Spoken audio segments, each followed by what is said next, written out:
Hello दोस्तों, आप सभी को गुलाब जामुन जैसी मीठी मीठी नमस्कार। और इसी के साथ आप सभी को लोहड़ी मुबारक हो।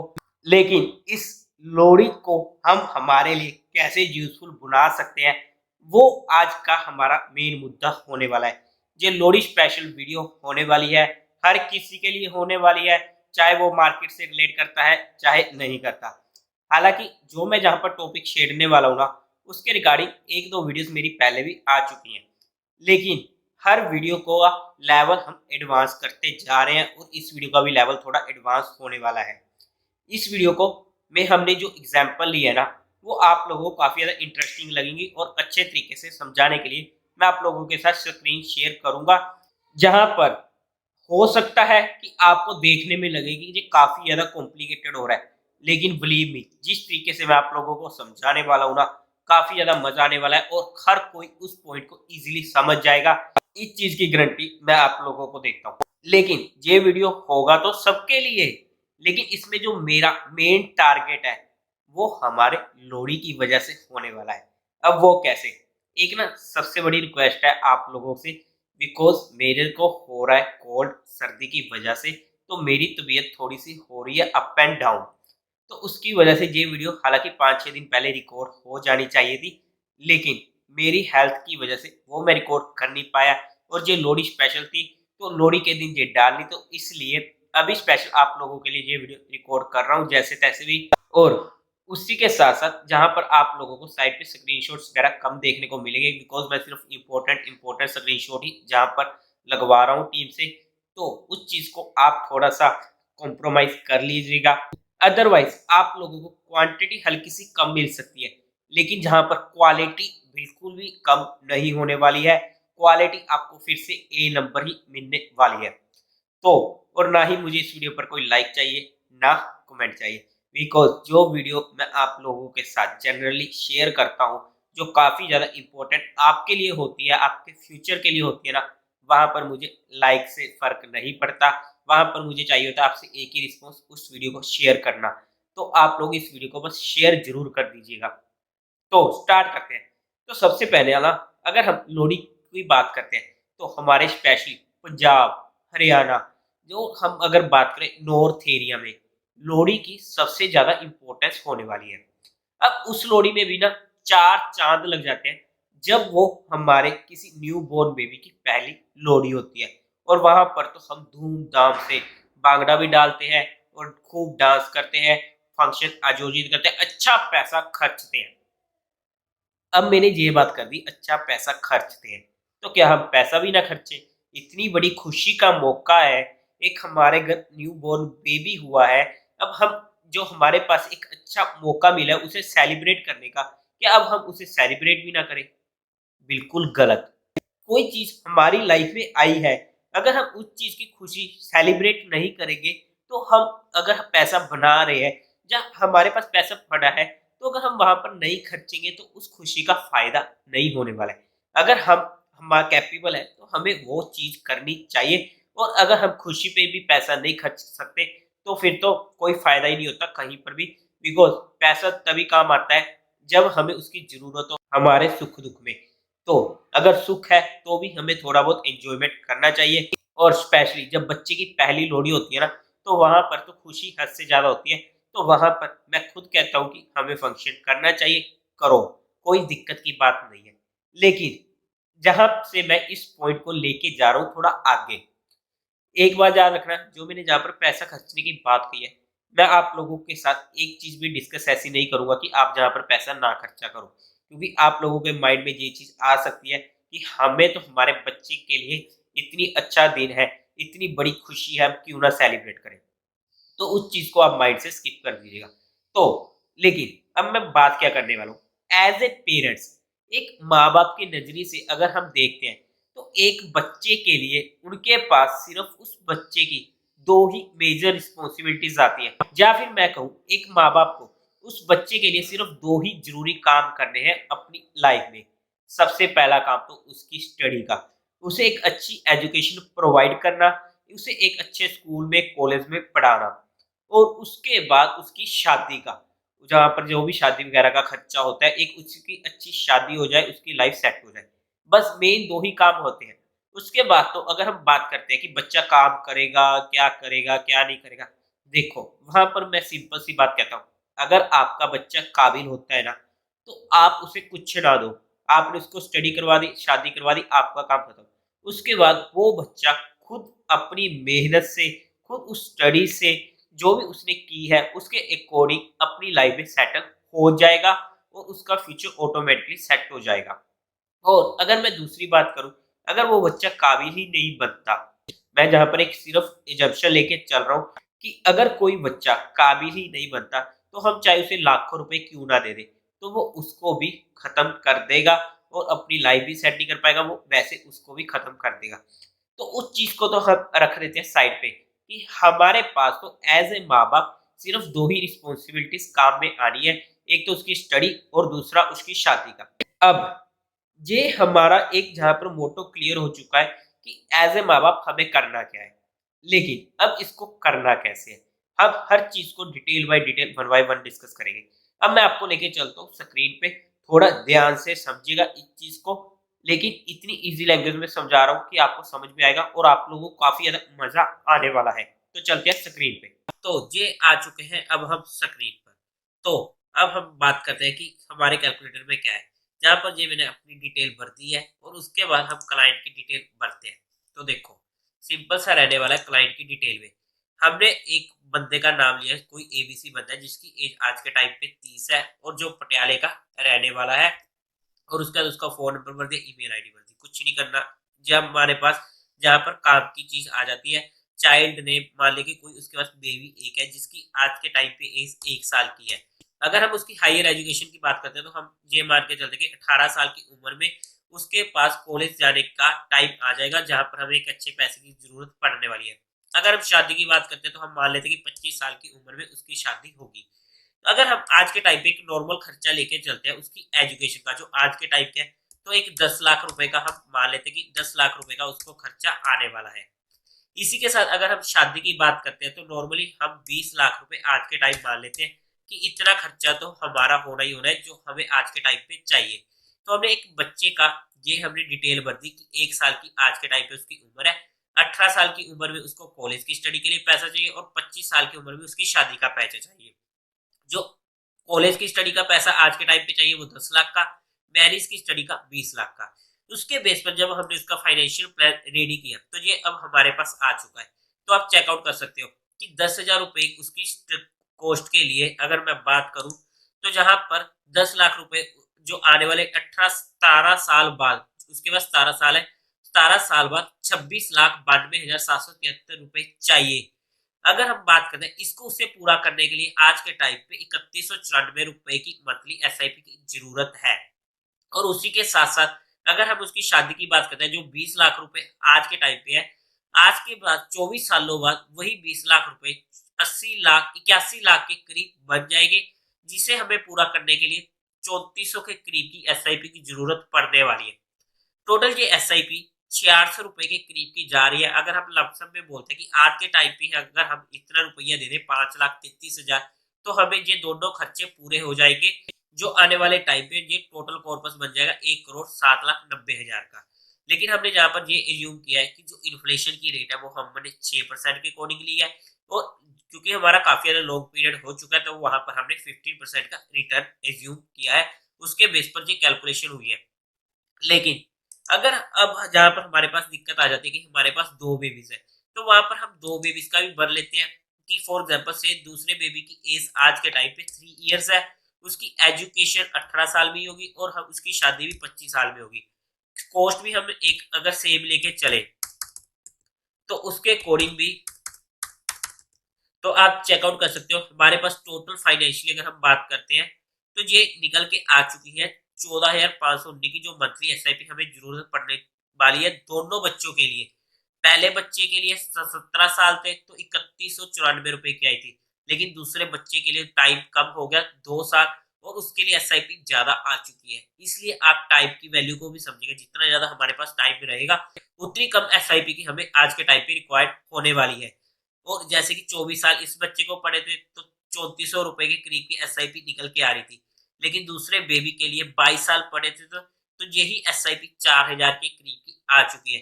अब हर कोई इतने रुपए नहीं दे सकता, तो कुछ ना कुछ अगर हम यूज करते हैं थोड़ा बहुत, तो वो भी आने वाले टाइम में हमारे लिए फायदा होने वाला है। इसी के साथ ना कुछ पेरेंट्स क्या कहते हैं कि हमें तो हमारे बच्चे को मेडिकल करानी है, MBBS करवानी है, डॉक्टर बनाना है। अब डॉक्टर का खर्चे की स्टडी का अगर हम बात करते हैं तो आप सभी को पता होगा कि फॉर एग्जाम्पल 1 करोड़ के करीब का आ जाता है। तो जहां पर अगर मैं 1 करोड़ रुपए की अमाउंट भर दूं, तो क्या उसके अकॉर्डिंग मेरा फाइनेंशियल में अगर मैं बच्चे की सिर्फ SIP देखूं ना, 31,000 के करीब की पहुंच चुकी है, जहाँ अप्रोक्स 32,000। अब जो हमने 1 करोड़ रुपया आज के टाइम का भरा है, वो आने वाले 17 सालों बाद 2 करोड़ 70 लाख के करीब का पहुंचने वाला है। अब उसको पूरा करने के लिए हमारे पास अगर हम मंथली बात करते हैं तो 32,000 रुपया हमें उस बच्चे के लिए देना पड़ेगा, अगर हमें उस टाइम में एक भी रुपया जेब से नहीं डालना है तो। अब ऑब्वियसली हर कोई इतना बड़ा अमाउंट नहीं दे सकता, कुछ फैमिलीज दे भी सकती है, लेकिन अगर हम मिडिल क्लास या लो मिडिल क्लास फैमिली की बात करते हैं तो वहां पर दिक्कत आने वाली है। लेकिन अगर वो थोड़ा बहुत भी जमा करना शुरू करता है, थोड़ी बहुत भी इन्वेस्टमेंट करनी शुरू करता है, तो आने वाले टाइम में उसको एक अच्छा फायदा मिल सकता है। अगर हम लमसम की बात करते हैं ना, तो वो 25 लाख रुपए अगर एक साथ दे देता है ना, तो वहां पर उसे ये पूरी कॉर्पस जो है 2 करोड़ 69 लाख आने वाले 17 सालों बाद अवेलेबल हो जाएगी। अगर हमने जो एज्यूम किया है कि 6% की इन्फ्लेशन ग्रोथ है और उसी के साथ 15% का हमने रिटर्न ऑन इन्वेस्टमेंट एज्यूम किया है, उस चीज को लेते हुए 25 लाख रुपए लमसम जब 32,000 रुपए की SIP अगर हम करनी शुरू करते हैं, तो आने वाले 17 सालों बाद हमारे पास इतना कॉर्पस हो जाएगा, जिसकी वजह से हमें जेब से रुपया नहीं देना पड़ेगा और हमारे बेबी का जो भी खर्चा है उसकी स्टडी का वो पूरा का पूरा हो जाएगा। इस तरीके से हम किसी भी बच्चे का कोई भी प्लान हो हम रिक्वायर्ड कर सकते हैं, उसका बना सकते हैं। लेकिन जहाँ पर ना एक रिटायरमेंट का भी एज का प्लान है, अगर हम रिटायरमेंट के जरिए देखना चाहते हैं, लेकिन वो हमारी इस वीडियो का मुद्दा नहीं होने वाला है। हमारा इस वीडियो में मुद्दा होने वाला है सिर्फ बच्चे के रिलेटेड, उसकी स्टडी का और उसकी शादी का, जो मैंने आप लोगों को समझा दिया। इसी तरीके से हम अलग अलग डिफरेंट डिफरेंट केसेस पे लेके चल सकते हैं, लेकिन जो दो नॉर्मल केसेस थे वो मैंने आप लोगों को समझा दिए। आई होप कि आप लोगों को ये चीज क्लियर हो चुकी होगी। अगर नहीं हुई है तो एक बार इस पार्ट को दोबारा से देख लीजिएगा, आपको समझ में लग जाएगा। तो और जैसा कि अब हमने जहां पर देखा कि एक बच्चे का हमने वहां पे गोल डिसाइड किया, उसको कितना आज के टाइम पे खर्चा चाहिए उसकी स्टडी के लिए, उसकी शादी के लिए, वो आने वाले टाइम में वो कितना हो जाएगा, और उसके अकॉर्डिंग हमारे पास एक मंथली SIP निकल कर आ गई कि अगर हमें उस टाइम पे हमारी जेब से एक भी रुपया नहीं देना है, तो हमें फॉर एग्जाम्पल 10,000 रुपए की SIP देनी पड़ेगी पर मंथ। अब जहां पर सबसे बड़ी दिक्कत आ जाती है कि चलो हम तो मिडिल क्लास फैमिली से हैं, या फिर हम लो मिडिल क्लास फैमिली से, हम 10,000 रुपए महीने का नहीं दे सकते हैं, हमारी जेब अलाउड नहीं करती है, हमारे पास इतने रुपए नहीं है। मैं आप लोगों की बात से सहमत हूँ, क्योंकि हर किसी के पास इतना रुपया नहीं होता है। तो आप 10,000 ना से 5,000 2,000 कुछ तो जमा करना शुरू करो, तभी जाकर आने वाले टाइम में आपको उतना नहीं लेकिन काफी ज्यादा हेल्प मिल जाएगी, और जो आपके आने वाले टाइम में काफी ज्यादा यूजफुल रहने वाली है। अगर ये आप स्टार्टिंग करते हो ना हल्की फुल्की कुछ भी, आप अपने फाइनेंशियल एडवाइजर्स की सलाह ले लीजिएगा। वहां पर आपको अच्छे अच्छे तरीके भी मिल जाएंगे कि और किस तरीके से हम इस चीज का फायदा उठा सकते हैं। अब मैं आप लोगों को एक और एग्जांपल देता हूँ। फॉर एग्जांपल चलो मेरे पास 10,000 नहीं थे, मैंने 3,000 रुपए से शुरुआत कर दी है। जैसे तैसे मैंने 3,000 करने शुरू कर दिए। मेरे पास ना एकदम से कहीं से भी 1 लाख रुपया अरेंज हो चुका है। अब मुझे वो भी म्यूचुअल फंड में डालना है। लेकिन अब मैं उस 1 लाख को कब डालूं, कैसे डालूं, कहाँ डालूं? तो वहां पर एक बार फाइनेंशियल एडवाइजर की सलाह ले लीजिएगा। अब जहां पर क्या होता है कि अगर हमें 3-4 साल में ना मार्केट में एक अच्छी अपॉर्चुनिटी इजीली मिल जाती है, जहां पर हम एक लमसम अमाउंट इजीली मार्केट में डाल सकते हैं, जो हमारे आने वाले टाइम में काफी ज्यादा यूजफुल हो जाती है। लेकिन देखो अगर हमारा लॉन्ग टर्म पीरियड है तो हम कभी भी डाल दो लमसम अमाउंट, हमें दिक्कत नहीं आती।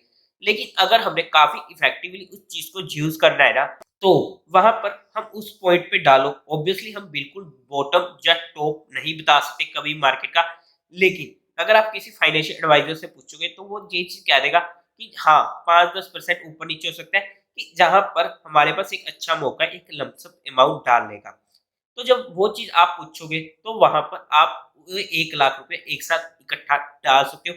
जो वहां पर जो आपका एसआईपी के अमाउंट कम हुई है उसमें भी काफी ज्यादा बूस्ट आपको मिल जाएगा, जो काफी ज्यादा मदद आपको आने वाले टाइम में पड़ेगी। क्योंकि एक बच्चे के लिए ना काफी टाइम हो जाता है, उसकी शादी के लिए और उसकी स्टडी के लिए 18 से 25 साल का टाइम है। अगर हम कुछ ना कुछ शुरुआत कर देंगे ना तो आने वाले टाइम में हमें जहाँ पर टेंशन लेने की जरूरत नहीं होती है। अब ये तो थी जनरल एग्जांपल, मैंने आप लोगों को एसआईपी के माध्यम से भी बता दिया, अब लमसम के माध्यम से भी बता दिया। लेकिन अब कुछ लोगों को क्या लगता है कि एसआईपी है क्या चीज, क्या नहीं है। मैं जहाँ पर आई बटन में ना एक लिंक टैग कर देता हूँ, आप उस वीडियो को देख लीजिएगा, आपको पता लग जाएगा कि ये एसआईपी का मुद्दा है क्या। बिल्कुल डिटेल्ड इजीली आपको समझ में आने वाला है और काफी ज्यादा डाउट्स आपके जो भी होंगे रिगार्डिंग दिस, वो आपको उसी में कवर अप हो जाएंगे और आपको कहीं भी टेंशन लेने की जरूरत नहीं पड़ेगी। अब अगर हम बात करते हैं कि चलो ये सब कुछ हमने शुरू कर दिया, एक दो डाउट सर हमारे मन में है, जो जनरली डाउट्स आते हैं वो मैं आप लोगों के साथ डिस्कस करता हूँ। बाकी कुछ डाउट आपको उस वीडियोस में मिल जाएंगे, जिसे आप देख लीजिएगा, आपके क्लियर अप हो जाएंगे। अगर उसके बाद भी कोई भी डाउट रहता है तो कमेंट कर दीजिएगा, आपकी क्वेरी को जल्दी से जल्दी सोल्व कर दिया जाएगा। सबसे पहला डाउट अगर हम लेके चलते हैं, सर गवर्नमेंट की तरफ से स्कीम है सुकन्या समृद्धि योजना, या फिर हम एफडी आरडी वगैरह की बात करते हैं, सर वहां पर ज्यादा बेनिफिट है जहां पर हमारा म्यूचुअल फंड में ज्यादा बेनिफिट है, क्योंकि म्यूचुअल फंड में एक हमारे पास मार्केट में निवेश होता है जिसकी वजह से वो रिस्की हो जाता है। तो देखो, कोई भी स्कीम गवर्नमेंट की तरफ से जब लाई जाती है ना, वो कोई भी बुरी स्कीम नहीं होती है, बट वो स्कीम हमारे पास आती है कि जो लो मिडिल क्लास फैमिलीज है उनको हेल्प मिल सके, ताकि उनके आने वाले फ्यूचर में दिक्कत ना हो। अब लेकिन हमारे पास ना जहाँ पर अल्टरनेटिव्स आ जाते हैं, मैं आपके साथ कुछ पॉइंट्स डिस्कस करता हूँ कन्या समृद्धि के रिलेटेड। अगर हम पहले पॉइंट की बात करते हैं, तो सबसे पहले तो जो ये जब स्टार्टिंग हुई थी तब इसका इंटरेस्ट हमें मिलता था 9.1% का, जो एक बार हाई भी हुआ 9.2% और उसके बाद कम होता होता 7.6% तक आ गया था 2022 तक।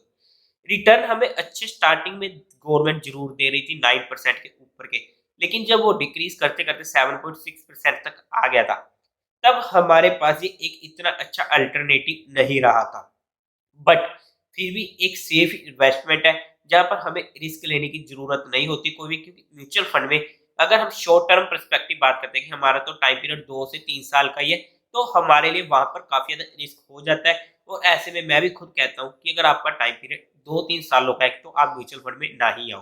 तो जहां पर जो गवर्नमेंट स्कीम थी इसका इंटरेस्ट काफी ज्यादा कम हुआ है, जो आप किसी भी म्यूचुअल फंड के थ्रू देखते हो, जो हमारे पास वहां पर दिक्कत देखने को मिलती है अगर हम लॉन्ग टर्म में बात करते हैं।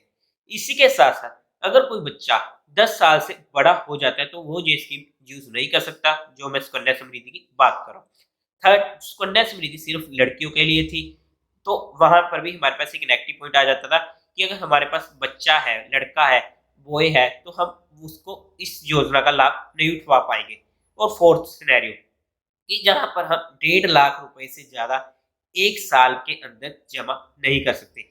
ये कुछ इंपॉर्टेंट पॉइंट्स है। अब अगर हम इनके अल्टरनेटिव में देखते हैं तो हमारे पास म्यूचुअल फंड काफी ज्यादा बेटर ऑप्शन आ जाता है। तो अगर हमें टाइम देना है, हमारे पास अच्छा खासा टाइम है, तो हमारे पास एक म्यूचुअल फंड काफी ज्यादा अच्छा अल्टरनेटिव आ जाता है। लेकिन म्यूचुअल फंड भी एक हमारा पैसा मार्केट में निवेश करता है, तो इसलिए आप एक बार अपने फाइनेंशियल एडवाइजर से पूछकर ही सलाह ले लीजिएगा, because mutual fund is subjected to market risk. और इसी के साथ साथ अगर हम एक और डाउट ले कि मुझे तो इमरजेंसी जरूरत पड़ चुकी है, मेरी एसआईपी चल रही है, मैं उसे नहीं रोकना चाहता, लेकिन मेरे पास कोई ऑप्शन नहीं है, मुझे थोड़े टाइम के लिए पैसा निकलवाना पड़ेगा, लेकिन अगर आप वो पैसा निकलवाते हो तो आपके सीएजीआर में दिक्कत आती है, तो अब मेरा इसके पास सोल्यूशन क्या है। तो देखो, अगर आपको एक छोटे से टाइम के लिए पैसों की जरूरत होती है, तो जो आप म्यूचुअल फंड्स पे पैसा निवेश करते हो तो उसके बदले में आपको यूनिट्स मिलती है, तो आप उन यूनिट्स को ना गिरवी रख के लोन भी ले सकते हो, और वो लोन आपको इजीली बैंक्स वगैरह से भी मिल जाता है। तो जहां पर हमारे पास एक ये बेनिफिट हो जाता है कि हम म्यूचुअल फंड्स के जो हमारी यूनिट्स हमें मिली है उसको गिरवी रख के एक हमें लोन मिल सकता है।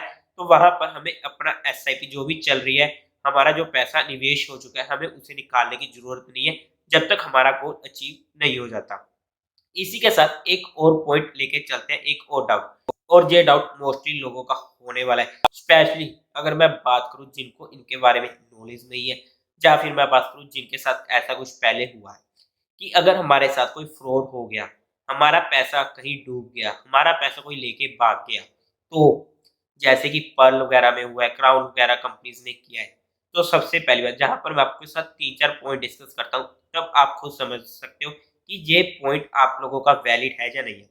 देखो, डाउट आया है, दैट इज़ गुड, और हमारे मन में आना भी चाहिए क्योंकि पैसा हमारा है, हमारी मेहनत की कमाई है। अगर कहीं पर ऐसी दिक्कत आती है, तो हम तो बर्बाद हो जाएँगे। तो सबसे पहला पॉइंट हम डिस्कस करते हैं इसके सॉल्यूशन में। गवर्नमेंट इस चीज़ को खुद सपोर्ट करती है। एनपीएस आप लोगों ने सुना होगा। जो भी गवर्नमेंट एम्प्लॉइज़ है ना, उनका एनपीएस कटता है और जो एनपीएस का पैसा है, वो जाता है मार्केट में, म्यूचुअल फंड्स में। तो अगर गवर्नमेंट की तरफ से खुद इसमें हमारे पास एक अच्छा सपोर्ट दिया जाता है, तब वहाँ पर एक तरीके से हमारी टेंशन खत्म हो जाती है। और इसी के साथ-साथ ना एक और पॉइंट डिस्कस करता हूँ। हाँ, इंडिया में अगर हम देखते हैं तो कितनी कंपनीज़ होगी? आपको क्या लगता है? 1 लाख से ज़्यादा, 2 लाख से ज़्यादा, 5 लाख से ज़्यादा? बहुत सारी कंपनीज़ हैं। लेकिन अगर हम स्टॉक मार्केट में बात करते हैं, उन सभी कंपनीज़ में से सिर्फ 2000 के करीब ही कंपनीज़ रजिस्टर्ड है, अगर हम स्टॉक मार्केट में देखते हैं। और वो पैसा उन इतनी लाखों कंपनियों की बजाय सिर्फ उन 2000 कंपनीज़ के अंदर जा रहा है। तो हमारा पैसा एक सेफ जगह पर जा रहा है क्योंकि वो 2000 जो कंपनीज़ है ना, वो सेबी के अंडर रजिस्टर्ड है। और ये सेबी क्या है? तो सिंपल सी भाषा में बोलूँ, सेबी एक ऐसी चीज़ है जो इन सभी कंपनीज़ पर नज़र रखती है ताकि हम जैसे जो रिटेलर्स होते हैं, उनके साथ कुछ भी फ्रॉड ना हो। उनको कभी भी कोई ऐसा मसला उनके साथ ना खड़ा हो जाए कि इसकी वजह से किसी इन्वेस्टर को नुकसान हो। देखो, मार्केट है, प्राइस ऊपर-नीचे होएगा, लेकिन वो एक इन्वेस्टर जो पैसा देता है मार्केट में, उसका पूरा ख्याल रखती है, वो चीज़ है सेबी। लेकिन हमें तो नहीं पता सेबी क्या है, जो 2000 कंपनीज़ लिस्टेड है, मुझे तो नहीं पता क्या है, कल को वो भी तो भाग सकती है। तो देखो, एक सिंपल सा क्वेश्चन पूछता हूँ मैं आपके साथ। आप लोग गाड़ी यूज़ करते हो, मारुति की करते होगे, टाटा मोटर्स की करते होगे। क्या आपको लगता है कि वो कंपनी जहाँ से भाग सकती है? क्या उनका जो पूरा का पूरा बिज़नेस है, उसे पूरा का पूरा डल करके, बेच-बूझ के कि जहाँ से भाग जाए? चलो, ये भी छोड़ो। अब हम घर वगैरह बनाते हैं, तो हमारे वहाँ पर सीमेंट लगते हैं। अंबुजा सीमेंट हो गया, अल्ट्राटेक सीमेंट हो गया। क्या आपको लगता है कि जो ये इन्होंने इतने सालों की मेहनत की हुई है, वो उनको छोड़ के, उनको ज़ीरो करके भाग जाएँगे? तो ऐसी कंपनीज़ है ना जो वो हमारी स्टॉक मार्केट में लिस्टेड है, जहाँ पर हमारा पैसा लगता है। अब एशियन पेंट्स हो गया, हमें पेंट करवाना है, तो क्या लगता है कि वो भाग जाएँगे? या फिर सबसे बड़ी example State Bank of India, जो इंडिया का सबसे बड़ा बैंक है, Punjab National Bank, HDFC Bank, ICICI Bank, क्या आपको लगता है कि कल को ये भी भाग सकते हैं? नहीं भाग सकते ना। तो फिर आपको ये क्यों लगता है कि आपका पैसा डूब सकता है? लेकिन सीरियसली बात बोलूँ, कोई भी भाग सकता है। 1% की प्रोबेबिलिटी तो हमें हमेशा देनी पड़ेगी।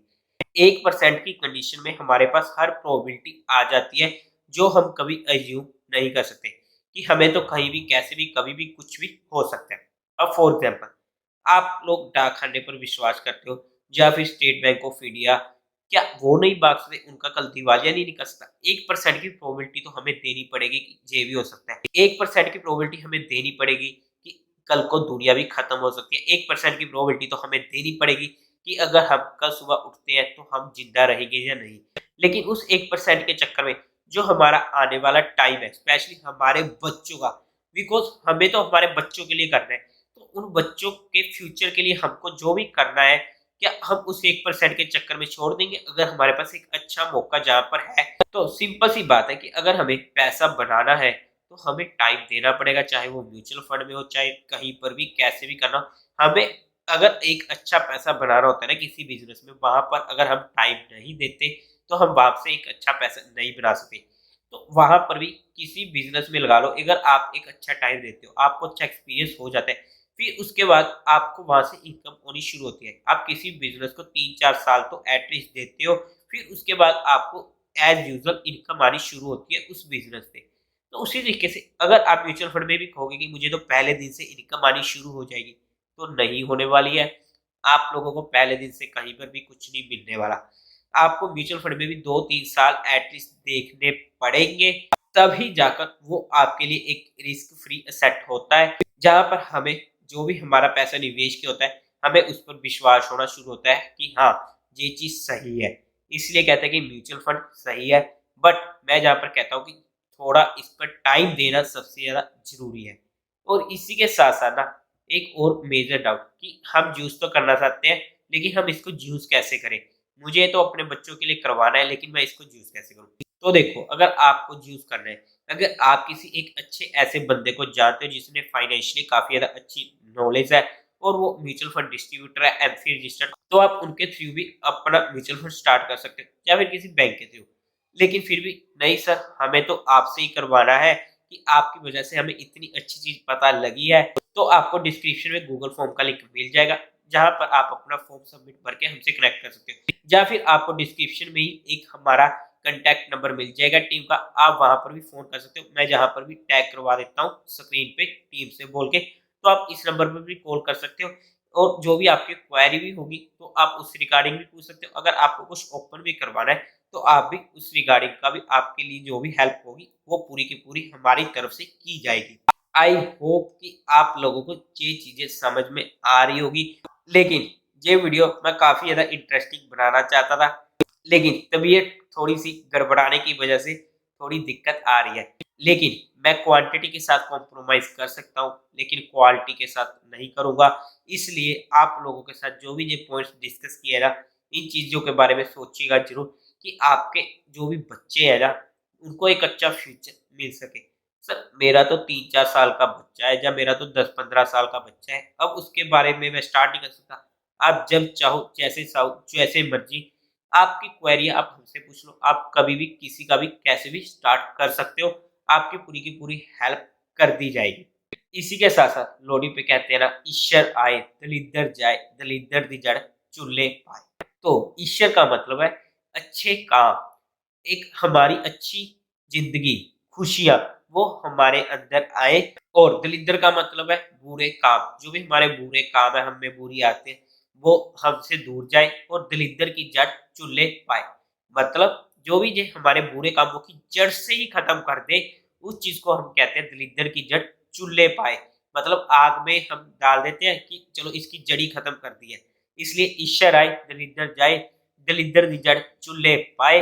लेकिन आज की इस वीडियो में हम इसे थोड़ा एक्सटेंड करने वाले हैं। वो कैसे?